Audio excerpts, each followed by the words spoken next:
First time West Ham have been in a European night proper at home for 15 years. It's Mikel Antonio! Throw the ball into Yarmolenko!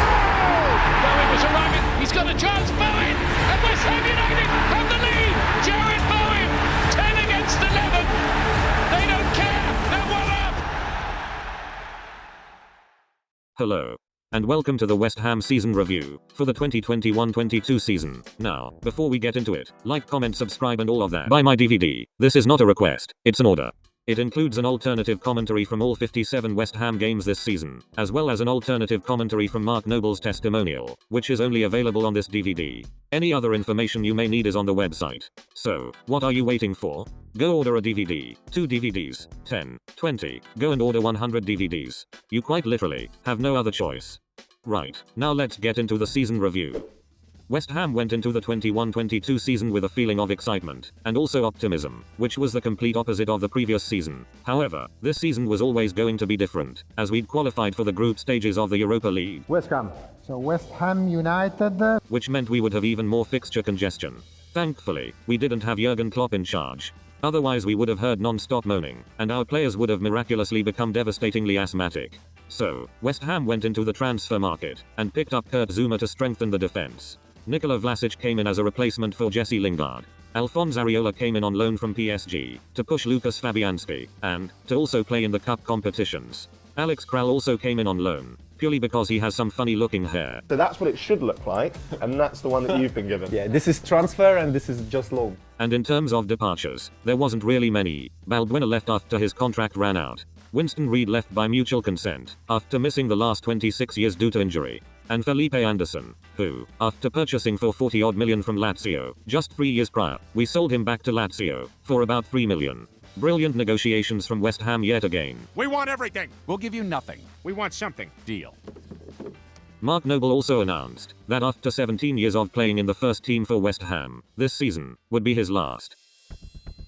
So, before we kicked off our Premier League campaign, we made the exotic trip to Scotland for pre-season, where we would go 1-0 down inside 14 minutes to Dundee, with Charlie Adam scoring the goal. And no, it was not the version of Charlie Adam who is beating Thibaut Courtois from his own half. It's the version of Charlie Adam, who rushes down the local as soon as the full-time whistle blows. Despite that, we came back to draw the match 2-2, and we ended up going unbeaten in pre-season, which also included a slapping 6 past Celtic. And, of course, we finally lifted the Betway Cup. Despite us literally inventing this one-match pre-season trophy in 2015, we finally equaled Werder Bremen's total of 2 Betway Cup wins, as we beat Italian side Atalanta, 2-0. Now that we had finally got that monkey off our back, we were ready to begin the season. So, the time has come. The Barclays kicked off, and we started off identically to last season, with Callum Wilson putting Newcastle 1-0 up. However, it didn't end identically to last year, as we would come back to win 4-2. It's Mikel Antonio! For the first time since 2015, we had finally won our first game of the season. We carried this momentum into the next game against Leicester, where we would demolish them 4-1, sending us top of the Premier League. We would go unbeaten in our first 4 games, which was a great position to go into our first Europa League group stage match. We would travel away to the team, who'd won the Croatian First Division the last 5 seasons in a row. Dinamo. For a bit of context, the last game we'd played in Europe was in 2016, and, well, it was that game, against Astra Gugu, so no matter what happened here, this game was physically incapable of being worse than that, and it certainly wasn't. We kicked off our Europa League campaign in the perfect way, winning 2-0. And it didn't stop there. We were virtually unstoppable in the Europa. We'd won our first 3 games, without even conceding a goal. 4 games in, and we'd lost more fingers in Europe than we had games. No, clear ice is his finger! And by the time the last group stage match came around, the result was completely irrelevant, as no matter what happened, we would still end up topping the group. So, because of this, and because we were in the middle of a busy fixture schedule, we would deliberately lose our final group stage match, 1-0 to Dynamo Zagreb, to lure the rest of Europe into a false sense of security, as David Moyes decided to field a starting 11, mainly consisting of infants. 16? At a push 17? 16? Now, at this point, did our league form take a dip because of the extra fixtures? Well, surprisingly, no, it actually didn't. If anything, it actually made us stronger. We would yet again be challenging for Champions League, sitting 5th at Christmas, as well as knocking both Manchester United and Manchester City out of the Carabao Cup, before eventually getting knocked out by them. we would also have beaten Chelsea, Tottenham, and Liverpool at home in the league. So, we went into 2022 in a very, very good position. The only downside was that Angelo Ogbonna picked up an ACL injury against Liverpool and was ruled out for the season. However, Big Craig Dawson came into the side and two-footed every single forward in the Premier League. Mikel Antonio was probably the player of the season behind Mohamed Salah, as he, somehow, managed to stay injury-free, as did Thomas Souček and Declan Rice, despite racking up approximately 98,000 minutes of football between them. Despite this unbelievable start, we were definitely overachieving. Not because we didn't deserve to be where we were, but because we had a very thin squad, and it was the same 14 or 15 players, playing every 3 or 4 days. Our league form would start to dip in 2022 because of this. Despite us showing interest in, being in talks with, being seriously interested in, edging closer to, and holding firm interest in, every single football player on the planet, we didn't make any signings in the January window. February would come around, and after knocking Marcelo Bielsa's Leeds out of the FA Cup, he said that he is simply no match for Tartan Diego Simeone's massive bastards. We would get drawn against Kidderminster Harriers. Now, the significance of this occasion was that Kidderminster adopted our massive chant. So, under absolutely no circumstances, could we lose this game. It was a true FA Cup spectacle, one for the absolute ages. There was 113 league places between the two sides. Some might even label it as the El Massivo. And we went 1-0 down after 19 minutes. Oh no, not again! There was not a single West Ham fan who was not experiencing some form of traumatic PTSD. We've had some absolutely tragic cup results over the years, but this would almost certainly be the most tragic. And it almost was. Declan Rice bailed us out with an equalizer in the 91st minute, taking us to extra time, where Gerard Bowen would grab the winner in the 121st minute. Absolutely never in doubt for a single second. This 24-year-old West Ham fan actually said he had never been more comfortable watching a football match in his entire life. A few days later, a video of West Ham defender Kurt Zouma went viral across social media as his brother would film him, literally volleying a cat across his kitchen. Shit! Did you see that? He must have a foot like a traction engine. Now, as somebody who is absolutely a lifelong admirer of cats, and also somebody who has definitely owned a cat their entire life, this was absolutely sickening to me. It was absolutely appalling what he did, and I don't know about you, but I certainly condemn his actions to the highest degree. The fact people were making jokes about this, quite frankly, speaks absolute volumes about their pathetic, sad little existence. I just simply cannot relate to this level of thinking whatsoever, as I absolutely love my cats. Fucking shut up, Tibbles, you fat bastard. And I am absolutely appalled by this situation. I'm fuming actually. Absolutely fuming. Anyways, he was punished for his actions, but still kept his place in the team. We went into March with indifferent form. We were still in touching distance of the top 4, but it didn't feel as realistic as it felt last season. The goals started to dry up for Mikel Antonio. However, Gerard Bowen's contributions more than made up for it, as he was probably the form player of the entire Premier League. We went away to Southampton in the FA Cup, where we'd lose 3-1. Meaning our focus was now solely on the Premier League, and also on the Europa League, where we'd been drawn against the team who had won this competition more than anybody else in its entire history. Sevilla FC. It was a monumental task for David Moyes' team, but they certainly rose to it. We lost the first leg 1-0 in Spain, but Sevilla still had to come to Stratford for the second leg, and it was all still to play for. In between the two legs, West Ham took on Steven Gerrard's Aston Villa, and it saw Andriy Yarmolenko return to the bench, as David Moyes understandably gave him some time off, due to the invasion of Ukraine. He came off the bench for Mikel Antonio in the 52nd minute, and scored the opener a few minutes later, in what was one of the moments of the season. Ben Rama. Throw the ball into Yarmolenko! What an emotional moment for the Ukrainian! 4 days later, Sevilla came to town. Yeah, okay, they may have won this competition 6 times, but we've won the Betway Cup twice. They might have 40-degree heat over there, but have they ever been stuck at the stop-and-go signs when it's been pissing it down with rain? I didn't think so. Clearly, this was a mismatch of the highest order. Despite them being second in La Liga, only behind Real Madrid, they just simply could not handle Tartan Diego Simeone's massive bastards. Thomas Souček would score just before half-time. Gol del West Ham. And the match would end 1-0 to West Ham, with the sides level over the two legs. We headed to extra time, where Andriy Yarmolenko of all people would score the winner in the 112th minute. It was almost certainly the best night we've had at the London Stadium so far. And there is Yarmolenko! Can you believe this? The Ukrainian with the goal which may take West Ham to the quarterfinals. Who is writing this script? and at this point, we feared absolutely nobody.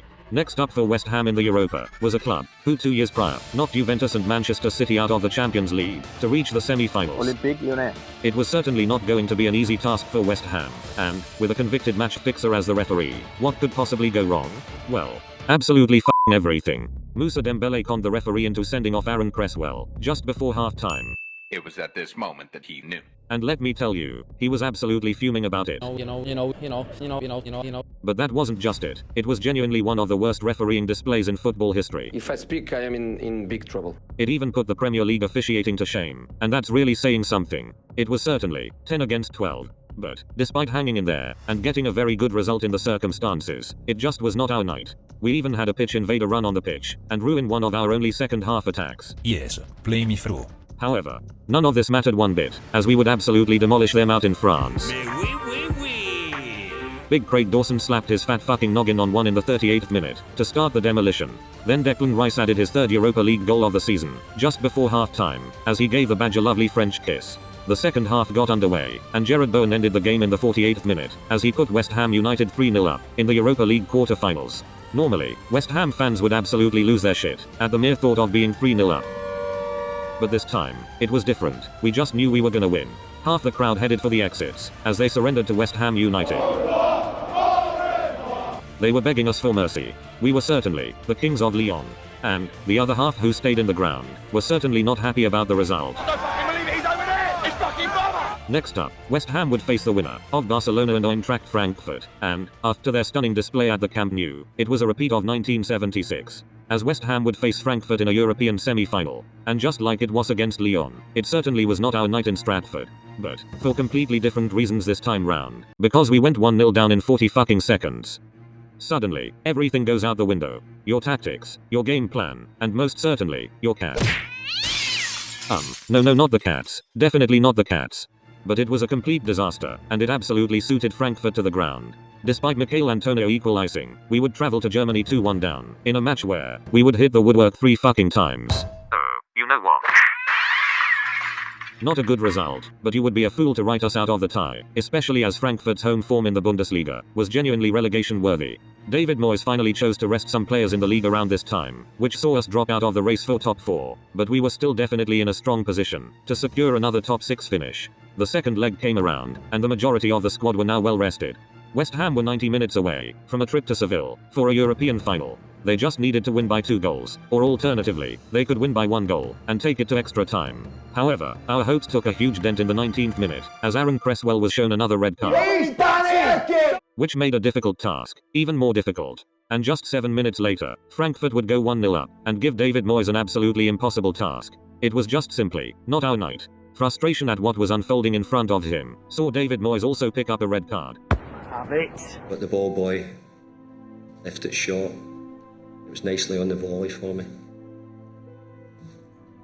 It was heartbreak for West Ham in Germany, but ultimately, it was still a mark of how far we've come in the last 2 seasons. And, despite the European disappointment, we were still in a very strong position to qualify for European football for the 2nd successive season, which is something we've never done through league position.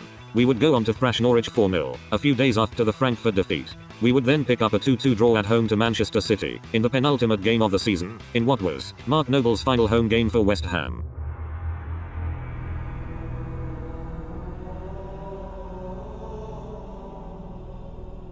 We went into the final game of the season, needing Manchester United to drop points, and for us to beat Brighton, and we'd finish in a Europa League place again. Manchester United actually lost. But, the important thing to note there, is that we are playing Brighton, who we have never beaten in the Premier League, and, of course that did not change, as we lost 3-1. Meaning, we will be playing in the Conference League next season. So West Ham in Europa. Conference League. To summarize, despite disappointment at the back end of the season, you just can't overlook how good this season has been for West Ham. Nobody knew what to expect from us in the Europa League this season, and, had just a couple of things ended up slightly differently, we might have been facing Real Madrid in the Super Cup in August. We've shown that last season wasn't a fluke, and that we are actually making lots of progress at the club. We've scored in every single home Premier League game, which is something we haven't done in the top division since the 1920s. We've also taken 10 points out of a possible 12 at home to this season's top 4. We've even finished with a positive goal difference, which is only the 3rd time we've ever done that in the Premier League. And, to quickly look ahead to next season, I am absolutely buzzing to be in the Conference League.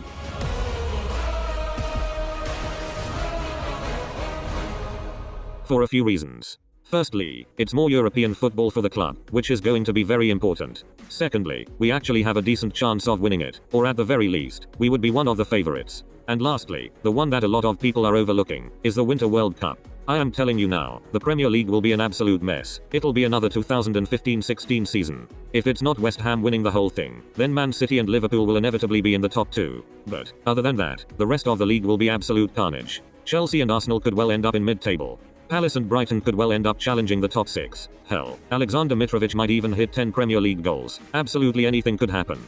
Come back to this in a year's time. I can almost guarantee it. There's going to be a record amount of injuries, especially for teams who are in European competition, or for those who have lots of internationals in their squad. I for one, will be absolutely staggered if Pedri at Barcelona doesn't literally just explode on the pitch, after all the football he would have played in the space of 3 years. But even for the teams without European football, or the teams filled with internationals, it's going to be a big struggle next year with the fixture congestion. That's why I think the Conference League is arguably better for us going into next season, because we did struggle coping with the extra fixtures at times. In the conference, hopefully it would ease the burden of the likes of Souček, Rice, Antonio, and Bowen, to play every single minute, of every single game.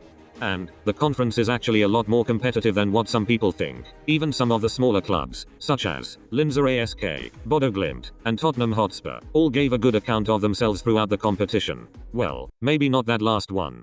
So hopefully, long term, we will be in a stronger position for being in the Conference League next season. I do have to say though, this is all assuming that we actually do qualify for the Conference League, because we still need to do those qualifiers again. And, if Astra Gugu have taught us anything, it is to not underestimate the European qualifiers, under any circumstances.